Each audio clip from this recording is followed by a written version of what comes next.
گردشگران عزیزمون. من تایم زمانی رو بگیرم 1-2 دقیقه ببینم واقعا بریم آفرین یاد گرفتید؟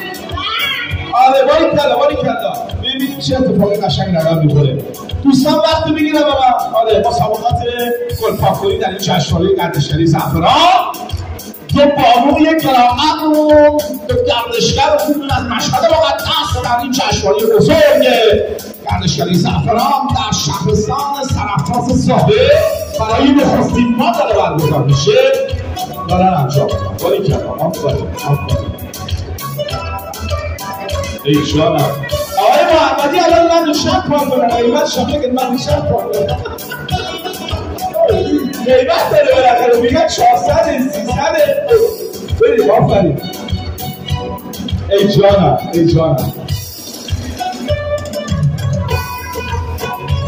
چای زعفرون قولی زعفرون نداره نه دیگه کیفیتش خوبه دیگه الان باید تو متوجه نمی‌شی کیفیتش خوب باشه بریم آفرین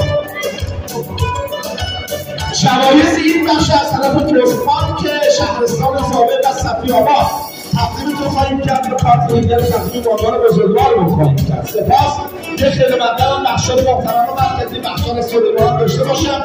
گردشگران خارجی هم حضور دارن، عرض ادب و احترام دارن همه گردشگران عزیز. خیلی خوش اومدید.